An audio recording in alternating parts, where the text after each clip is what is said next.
Le loup et les 7 chevreaux. Il était une fois, dans une petite ferme, une maman chèvre qui avait 7 petits chevreaux. Un jour, alors qu'elle devait se rendre dans la forêt, elle leur dit « Je me rends dans la forêt pour chercher de quoi manger.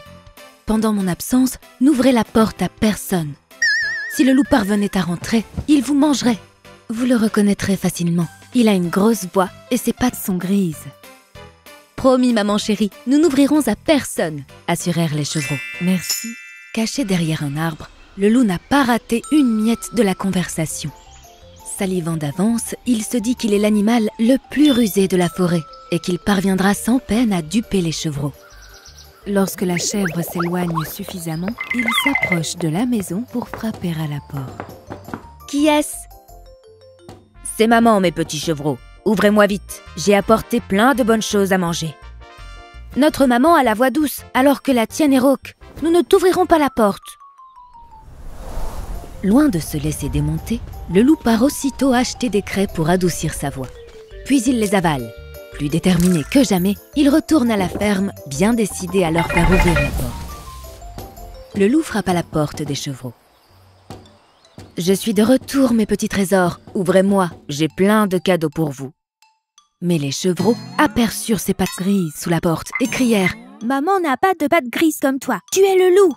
Le loup, rusé, part aussitôt récupérer de la farine dont il saupoudra, avec soin, ses grosses pattes. Puis il courut jusqu'à la maison des chevreaux et frappa à nouveau. « Mes petits amours, c'est maman, ouvrez-moi vite, je suis chargée comme un mulet. »« Tu n'as qu'à montrer tes pattes blanches et nous pourrons t'ouvrir. » Le loup s'exécuta et glissa sous la porte l'extrémité de ses pattes. « C'est bien notre maman chérie !» Rassurés, ils ouvrirent la porte. Telle une tornade, le loup fit irruption dans la maison. « Au secours !» crièrent les chevreaux, tout en cherchant une cachette. L'un se cacha sous la table, l'autre sous le lit, le troisième dans le four, le quatrième dans la cuisine, le cinquième dans le panier à linge sale, le sixième dans le placard et le septième dans la pendule.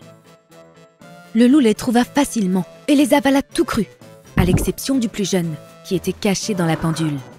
Le petit chevreau tremblait de tout son être quand le loup passa à proximité tout en reniflant. C'est une belle heure pour faire une sieste. Puis d'un pas lourd, il sortit de la maison. Peu de temps après, la chèvre revient de la forêt.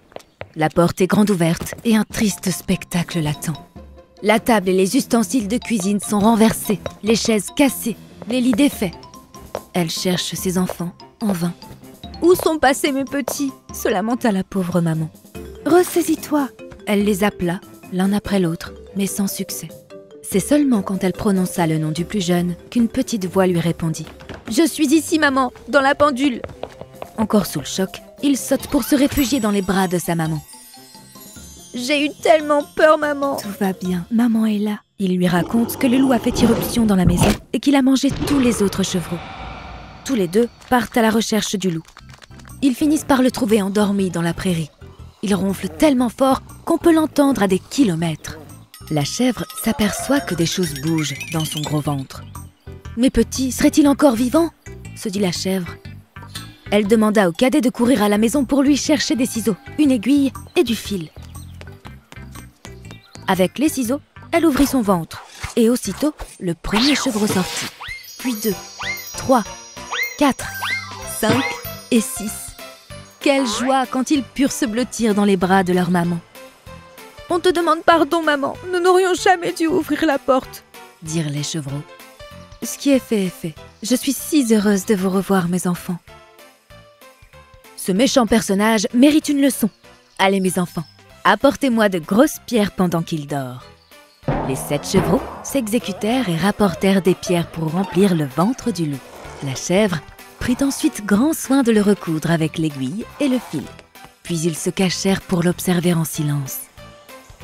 Quand le loup se réveilla, il se leva avec difficulté. « Je me sens si lourd, j'ai l'impression d'avoir avalé un gros rocher. J'ai sans doute trop mangé. » Tant bien que mal, il zigzaga jusqu'à la mare. Mais lorsqu'il se pencha pour boire, les lourdes pierres le poussèrent en avant et il tomba dans l'eau. Le loup avait beau se débattre, les pierres l'attiraient irrémédiablement vers le fond. « Au secours ! À l'aide !» cria-t-il. Mais il finit par se noyer. Le loup est mort! Le loup est mort! De joie, ils se mirent à chanter et à danser. Leur maman, qui prenait grand soin d'eux, leur avait sauvé la vie. À partir de ce jour, ils vécurent plus heureux que jamais.